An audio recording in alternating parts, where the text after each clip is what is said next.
Hi, I'm John Storms, and today I am playing with the Boscoyo Ice Princess 24-inch Chromaflake.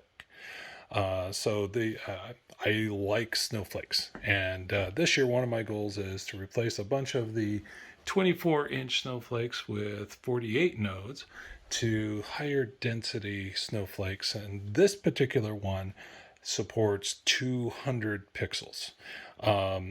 Nice even number, so it's 4 even strings. And this is loosely based on the larger Ice Princess snowflakes, and I have 3 of these on the center windows, and I love how they look. So I was actually pretty excited to get this, and I bought 2 of these. Now, one of the nice surprises about this snowflake is this. Okay, on the back it comes with the wiring diagram already pre-drawn on here. Okay, so down here, this is pixel number 1, right?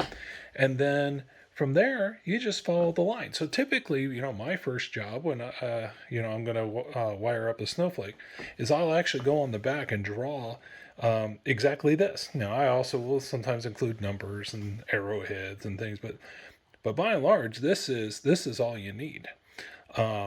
And so that's a great thing. I see that as definitely as a value add to the product. So okay, so now we come over here. See, I'm like that cook. Who was her name? Julia Childs, right? She shows you how she prepares the food, slips it into the oven, and then pulls one out already done. So here's another. So this is the exact same snowflake, the Ice Princess 24. But here I have the pixels all wired up. So here I have it connected to a controller, and I'm not running power out of the controller, so I'm injecting some power right there. I'm going to be running this at 30% brightness, so 200 pixels does just fine. I don't need any power injection. And but yeah, I just followed the lines and popped in all the pixels, and it didn't take long at all. Of course, I use my handy dandy pixel pushers to to push them in. And like I mentioned in a previous video, I go string by string, and I'll pop in all 50 lights, but I won't push them through all the way. And then when I'm happy that I didn't screw anything up, I'll go back and push them all in. And then the connectors I wire up together, and I put a little bit of dielectric grease in there just to keep the connections waterproof. So anyway, so that is the finished product, and it's not too heavy. The big Ice Princess ones, they with the 500 pixels, those are pretty heavy, and they're kind of awkward to move around. But in this case, it's not too bad. So let me go ahead and fire this up. See right here.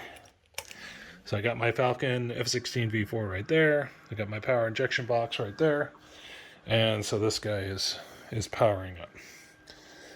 Over here on my computer, we got X lights running.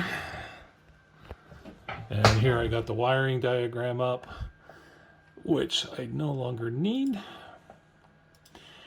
And Boscoyo has their stuff in as part of X lights. So here you can actually say, just create new download. You box it off, and then you just go over to here, and you find your product, and you download the model. It's super easy. Okay, so now I am defining a test sequence, and I like to run test sequences so I can see how the prop is going to work, and I do this for, all the daisy chaining that I do off of a given port, just to make sure everything is right. And typically what I'll do to test any prop or port or daisy chain of props is I'll do bars up and down, bars horizontal, because if there's a pixel out of place, you'll be able to see it with your eye really easy. And then, of course, I like fire to make sure that things render from the bottom up the way they're supposed to. And then pinwheels left and right. A handful of times I've caught mistakes this way. And, of course, butterfly, because I like butterfly. Boscoyo also, in their models, includes submodels, right? So here we have the main arms, tips, outer star, inner star, and middle star. And so here we can do that. See, this is the main arms, the tips, the outer star, inner star, and middle star. And I have some other effects just so it kind of helps me evaluate how this is going to look. So let me go ahead and we will start this up and we'll see how it looks on the actual snowflake. Okay, let's get a look at the snowflake running. So again, this is the Boscoyo Ice Princess 24. And here it's going through the test sequence. Here I'm running some text across it. And you can see it pretty good in the video. In real life, that was actually harder to see.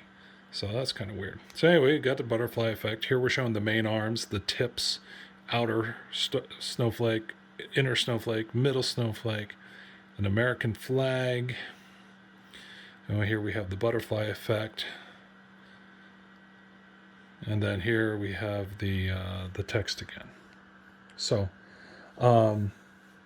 it's a decent snowflake, but I gotta admit when I'm dealing with snowflakes, I mean I realize there's a lot of pixels in here, and the submodels look pretty sharp, but the big picture here, it just doesn't feel terribly symmetrical. It feels just a little messy. When I'm doing effects that are round, it does pretty good. But for example, the flag and the bars, these horizontal rows kind of have a jaggedy feel to them. So, I mean, I have two of them, and I like having variation, and there's nothing wrong with them. But I would say, just aesthetically speaking, this is not my favorite 24-inch snowflake. This effect looks fine. Some of the others are a little rough. And again, on the video, it looks like the text is working out pretty good. I was going to say test, but I didn't let it run long enough. To the eye, it's a little bit rough. But anyway, I'm really excited about having a lot of variety of different snowflakes. The 24 inchers I had before, they're mostly 4 different kinds. More recent years, Boscoyo came out with some others. And I think they look great on the house, but I'm really looking forward to having a lot of variation. Okay, so that's it for this video. Again, this is the Boscoyo Ice Princess 24 incher.